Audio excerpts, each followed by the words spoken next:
Hello, viewers. Tonight, I would like to talk about the term Redskin. It is a matter of mystery to many.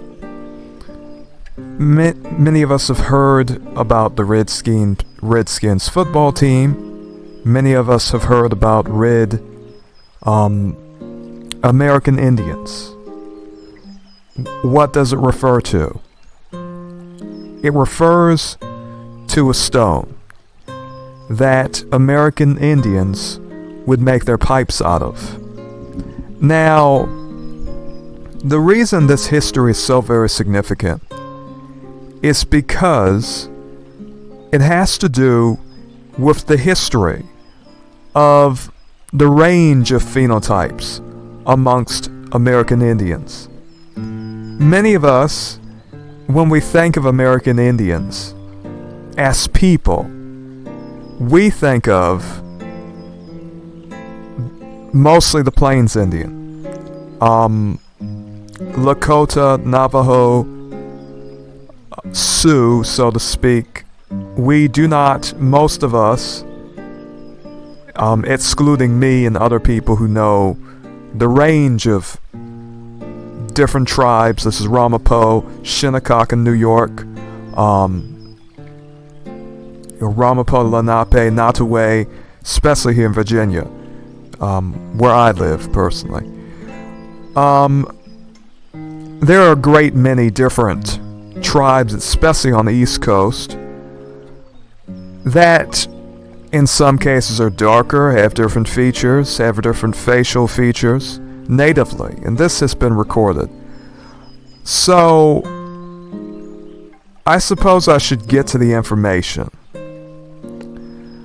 This is coming from the book that eventually would become the basis for this idea and the reference, the historical reference that we have for both the name Catlinite, the name of the stone that many American Indian tribes made pipes out of, as well as the term Redskin.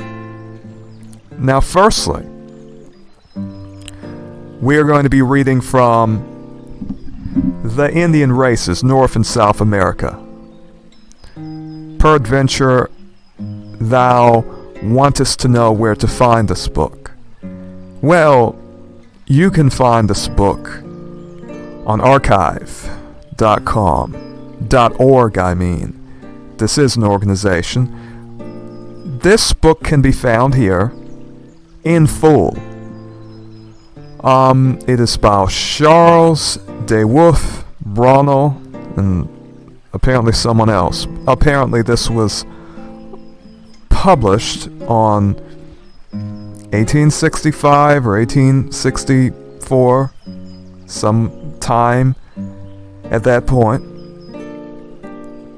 Anyhow, for those who want it, I will have the link in the comment section.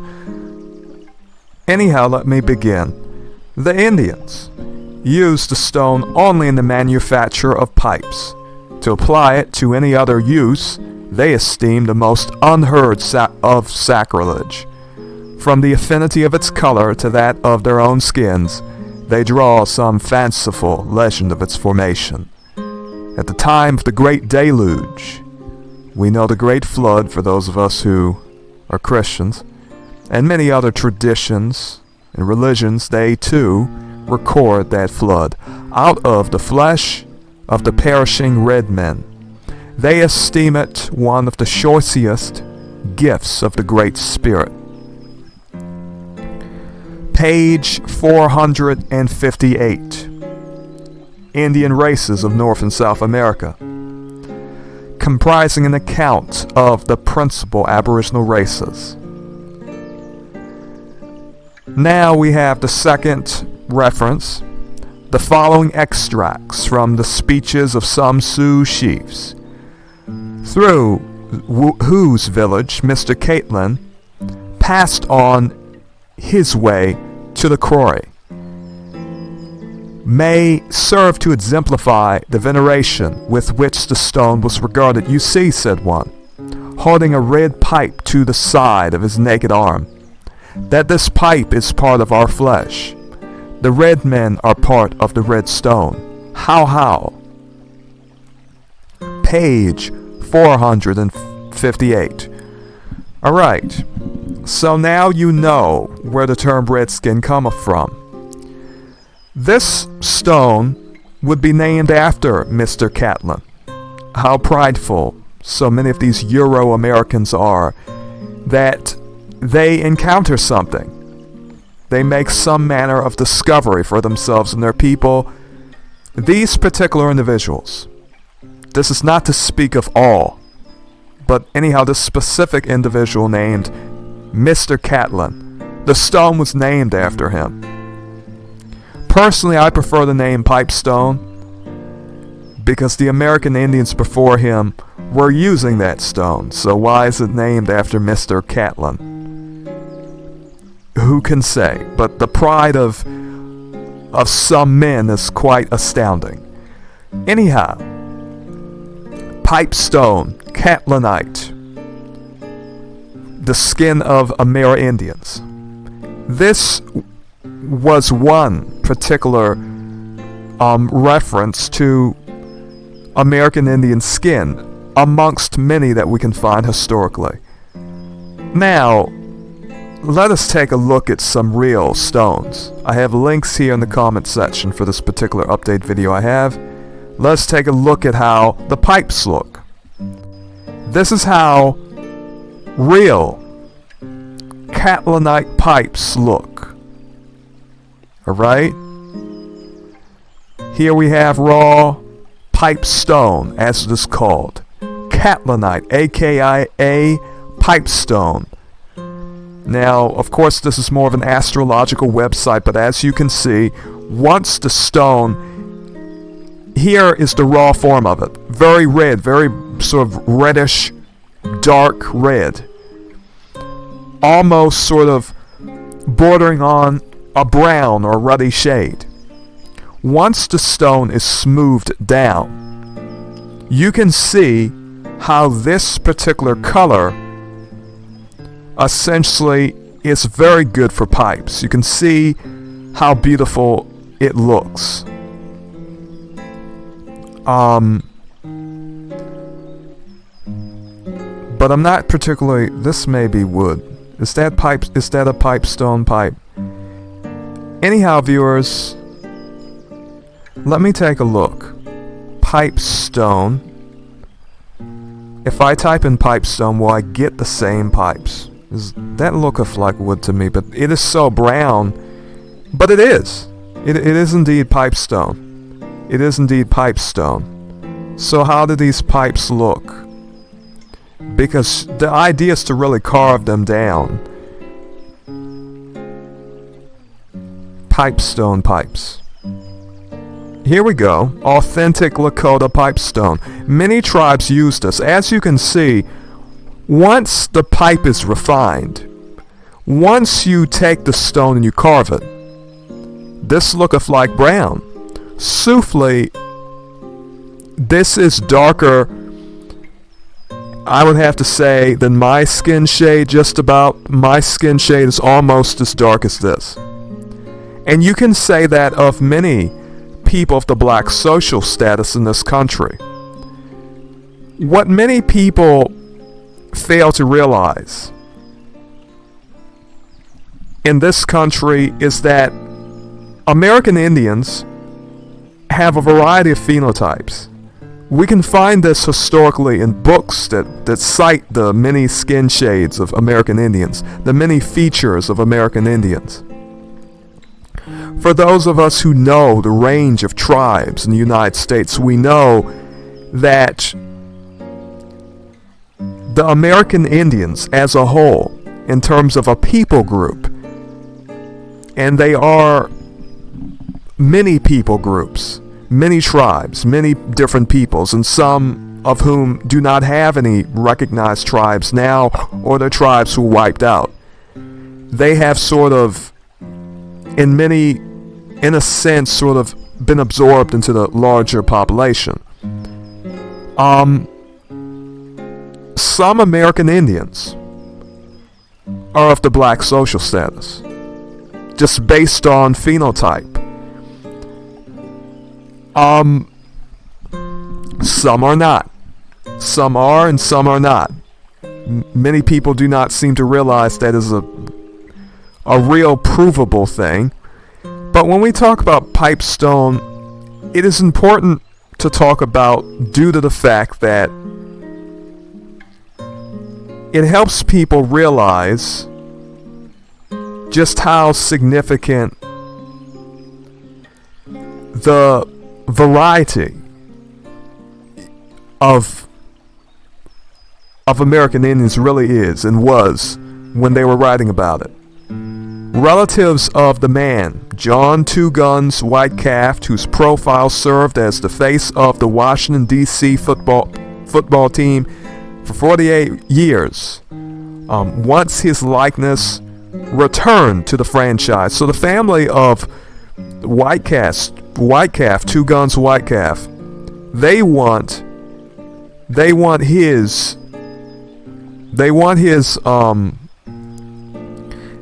his picture and his sort of likeness back. They want it back. The Redskins as a team, one thing you could say about it is that the term has a lot of history. The skin shade they show you is that which was described in the books. People say that looks like a black man. That looks just, that man looks like, that can't be right. We have a lot of Plains Indians who disagree with the likeness, in all likelihood. But this very idea was described in books, skin this dark. They're saying in the book that there was a Sioux Indian who was holding his arm up to that stone and saying his arm was as dark as that stone. So once you refine that stone, you have a dark reddish stone. So obviously the hue of those people who were doing that was of a darkish brown shade of skin. We do not have people who have actual red skin, but as you can see, the stone, once it is refined, becomes a dark, a sort of rich reddish brown. This is very interesting. And hence you have the name Redskin. So there are many people who do not know that history.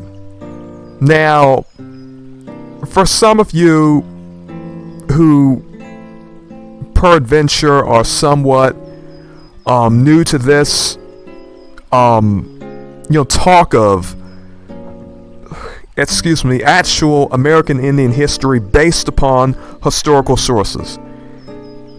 We have a book that is called Gottlieb's or Mittelberger's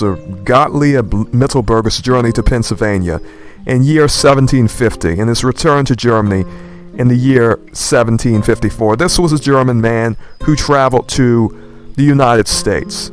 He traveled to Pennsylvania. He talked about what he saw.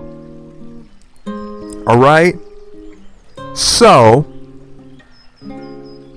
a lot of immigrants were coming into the United States and they were talking about what they were seeing. Let us see what he has to say. Very, very clearly. We're sort of gaining a view of history here now, and this is very good for us. I like to highlight things here, so that's what I'll do. According to their color, the inhabitants of Pennsylvania may be divided into 4 classes. There are 1. Whites, that is to say, Europeans who have immigrated, and natives begotten by European fathers and mothers. Negroes, that is to say, blacks brought over as slaves from Africa. Mulattoes or mulattoes, mulattoes, that is to say, such as are begotten by a white father and a black mother, or by a black father and a white mother. All of these terms, white and black, are themselves nebulous, in the sense that they are simply terms of social status based upon complexion and hair texture. These are neither white nor black, but yellowish. Now listen to this. 4. Dark brown. These are the savages or Indians, the old inhabitants of the country. My goodness, well, you would not expect to see dark brown as a color here for American Indians, or at least many of you would not. The Plains Indians look different. The Indians you have seen upon the cowboy movies, the westerns that peradventure some of you may have watched when you were younger, or peradventure that you like to watch today. They did not look dark brown, did they? Did they? Alright? Now, for the purpose of me getting everything correct, I wonder if I can search which page this one is on. I like to have everything in order. For some reason, I didn't get the page number here. Let me go here. Okay, if I open this up, can I go and use the search function? Because I really want to get the page. So I use the search function right here. Okay, there we go. Here you go, right here in the book. Right here in the book, so you can find it. 4 classes. Whites, blacks, everything I read is right here in this book. Now, when was this book published, you might ask? When was this historical book published, you might ask? Let us go back and return. This book was published in 1898. The man, Carl Theodore in Middleburg, whatever his name was, one of these people were born.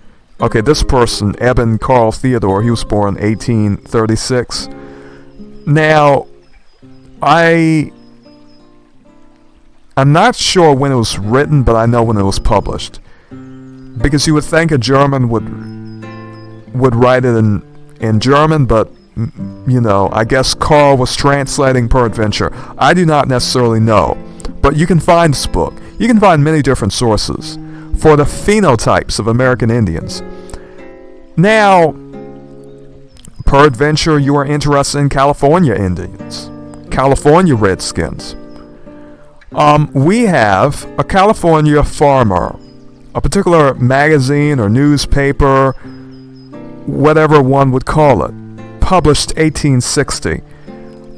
This saith, the California Indians are in stature short, but they are well and stoutly formed.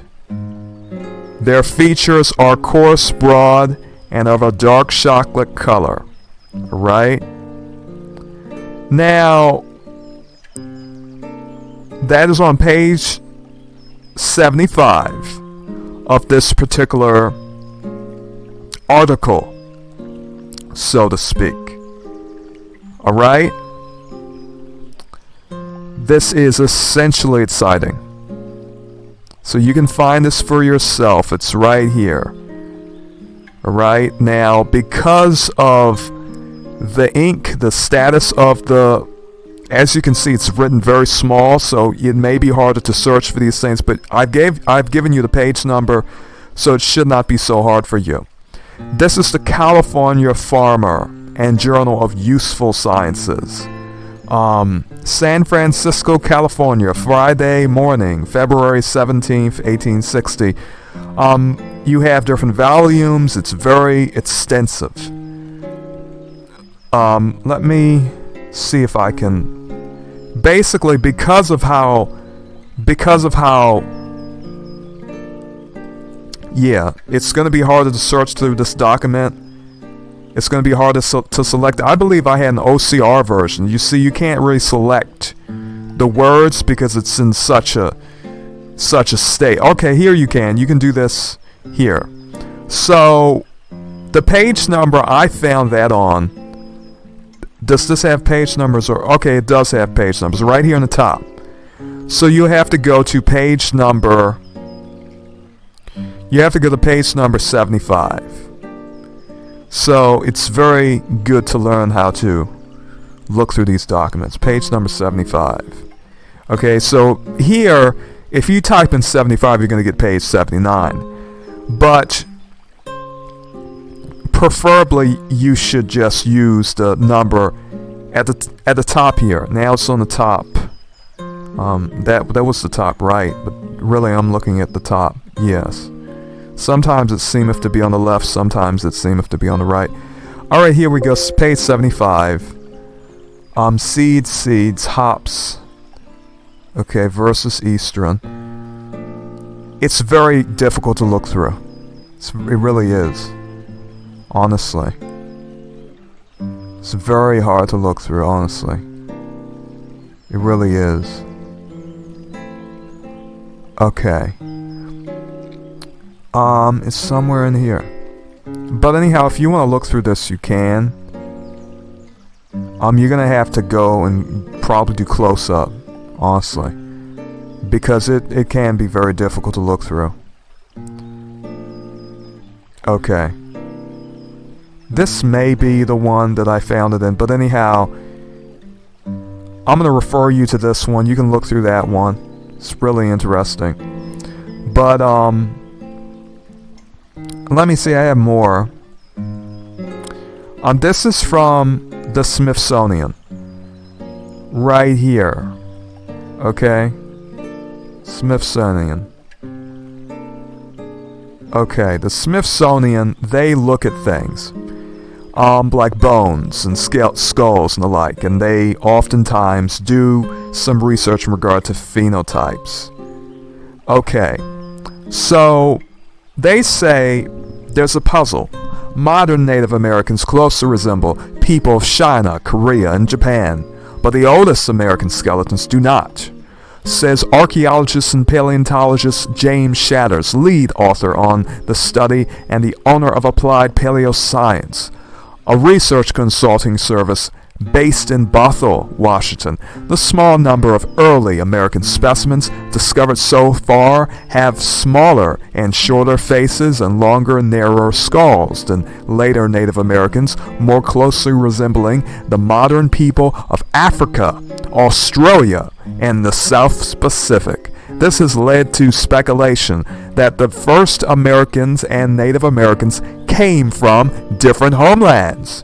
Shadows continues, or migrated from Asia at different stages in their evolution. It has often been thought by especially many of us people of the black social status that the idea that all of the American Indians came from Siberia was rather ridiculous to us. Many of us believe this, and many of us do have an understanding that however these American Indians came here, some of them came at some point from Africa, and there were other migrations. I myself do believe that the later Native Americans, that is to say American Indians, because Native American as a term has to do with the old nativist movement, that was a particular political party that had to do with American citizens that were born in America, and that was sort of a particular political movement that had to do with a sort of movement against immigrants. Now the term is often applied to the indigenous people of America, but nonetheless, what they are saying is that essentially the earlier bones of American Indians look different than the bones of modern Native American Indians. So this would indicate that whoever these people were, they look like black people, they look like Australians, they look like what many people of the black social status look like today. Because we know Aboriginal Australians are dark, we know South Pacific Negritos are dark, Fijians are dark, New Guineans are dark, they're the ones who have sort of facial features and skull shapes that are very similar to African skull shapes. They have features in common. When you look at a Fijian, sort of Aboriginal Australian, and an African person, you can find similar features there. Similar skin texture, skull shape, all manner of features. So the fact that that is the earliest type of American Indian that they can find is quite incredible. Alright?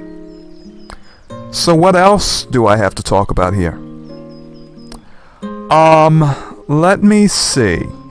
There's much information that I've actually copied down. But I believe I have here pinned is another particular thing having to do with the Old Webster's Dictionary. American, a native of America, originally applied to the aboriginals of copper-colored races. Found here by the Europeans, but now applied to the descendants of Europeans born in America. Well, what is copper? What is copper? We already looked at pipestone. So for our own purposes, let us look at something like, peradventure, a penny. That is copper. Penny Mac. What a... They auto-typed something. Pennies. I mean, that can come in a range of hues, but I'm looking for actual copper penny. I mean, here we go. We have some copper pennies. So, frankly, copper's kind of a reddish tint to it. Pipestone, reddish tint to it. Reddish brown tints. We have Gottlieb. Gottlieb is talking about how he saw. Where's the quote from Gottlieb? We're seeing all of the different phenotypes of the American Indian. It's not just some, Sioux Lakota person who looks like a Japanese person. So Gottlieb, he says, the fourth type of people he's talking about that he saw in Pennsylvania, dark brown. These are the savages or Indians, the old inhabitants of the country. Well, obviously, dark brown is a color, that you would often ascribe to people of the black social status today. It used to be that even, Indians from India who were dark used to be called Negroes by the British. Eventually the social status evolved to where the black social status is you have to have the skin and the hair. For whatever reason.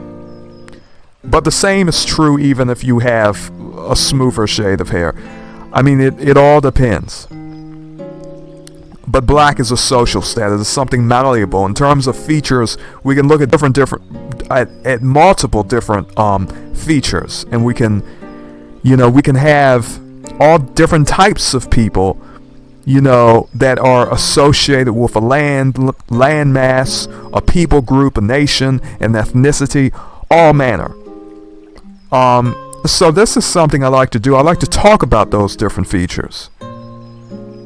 I have to research through a lot of old books, many of which, some of them are not printed well. Or they're printed well, but they're just old, and the ink is sort of, it's not as dark as it used to be. So you have to sort of go through some work just to get the information. Excuse me. So let me see. I had a quote here too. That was by Rafinesque, another man who was in the United States, who was looking at different peoples, and a lot to say. Okay, here we go. There were formerly in America as now tribes of all complexions as elsewhere, yellowish, olive, coppery, tawny, reddened, brown, incarnate or white, and even blackened or Negro-like. So there you go. Before people came here to the United States that were from Europe, so to speak, and they brought African slaves, You had every phenotype that can be thought of that were already here in the United States. You had Negroes, you had pale people, you had yellowish people, cream-colored people. You had all of those people already here in the United States.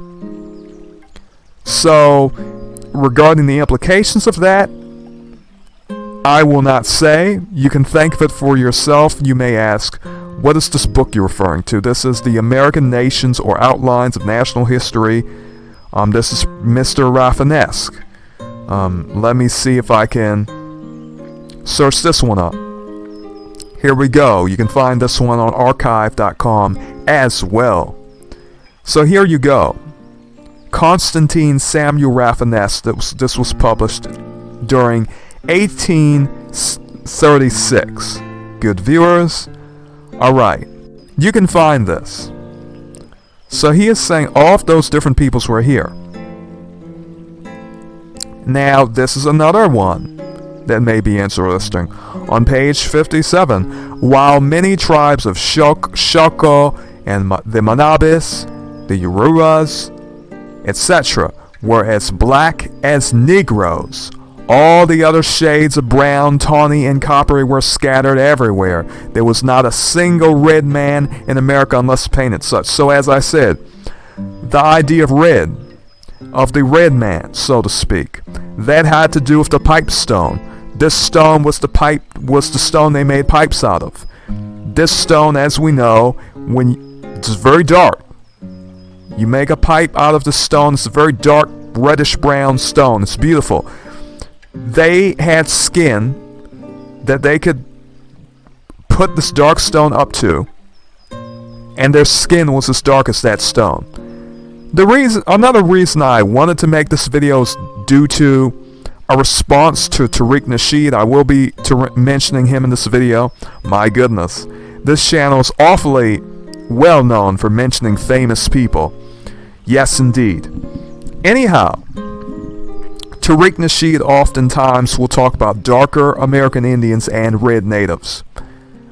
This demarcation is itself not really a good demarcation to use, because you can find people who are that dark. He does not understand where the term red came from. The term red is referring to the stone. And I do not think that this is something Tariq Nasheed knoweth about Raffinesque and his writings. He does not know about the fact that pipestone has to do with Mr. Caitlin finding pipestone. And so because of that, because he found this pipestone, this is basically the reference to red skin, red people, red pipestone. This is the reference for the pipestone. So no, they weren't red, but they were awfully dark. Some people were dark enough to say, I am as dark as pipestone. Alright? This was the case. So there are people of the black social status who are brown, who are this shade of brown. Right? You know, our origin as people of the black social status is not simply restricted to Africa. The black social status is a social status in which many people are grouped due to the nation building of the Europeans. The black social status would not exist if it were not for the nation building of the Europeans. If it were not for them creating a black social status and a white social status, there would not be such. People were talked about a long time ago about what color they were. Today, if you found a dark brown person who is here, native born in the United States, he's, that today would be considered, that's a black person. People would just say it. So this is a matter, when we talk about white and black, we are not talking about the range of phenotypes here. And some people, I think it is very important to stress, especially for those of us living in the United States, that the American Indians, all of the people, all of the different phenotypes were already here. They were here. Alright? The classifications would come later. The classifications of who was who would be considered to be indigenous, who would be considered to be white, black. All of these terms came later as the Europeans essentially engaged in their nation building, and they classified all of these different types of peoples and the like. Who would be mulatto, who would be black, who would be, who could pass for white. All of this would come later. So when we deal with, especially, Plains Indians who have a problem with some of us people of the black social status talking about American Indian history, we have plenty of books. We can go to them. I have not seen, any of those people talking about these books. When those of us of the black social status talk about American Indians, those of us who are serious about this history, we can go to books. We have this one right here in my state, The History of Virginia. From its first settlement to the present day, the face of the Indian, when arrived at maturity, is a dark brown and chestnut. Wow, we're seeing dark brown being referred to again? Well, Gottlieb Mittelberger, he was talking about, Indian savages, so to speak, as he called them, being of a dark brown. And we see it again. So when we are dealing with Sioux, or, many people, Lakota, all types of people who want to say, you people of the black social status, who are talking about American Indians and your history and your lineage. And they will say, well, all of you are Africans. Well, and they will say, well, your grandparents lied to you. They were foolish. They were stupid. They did not know what they were talking about when they were saying that they were American Indians. Well, my people of the black social status who feel the need to talk about this or are approached by so-called Native Americans who want to take that term and are not using the historical term of American Indian, Amerindian, Aboriginal. Well, if you're dealing with those people, talk about the Redskins, talk about the mentions of all these different types of phenotypes here in Turtle Island, in the First Nations, on this landmass, America. Talk about it. And for all of you who want to learn a good deal about this history, it is a pleasure to provide these quotations, these citations to you. Hopefully you can learn something. That's why I do these videos. I mean, this started as very much an education channel about a range of subjects souffle. Well, it has been fun. May you be blessed, and farewell, viewers.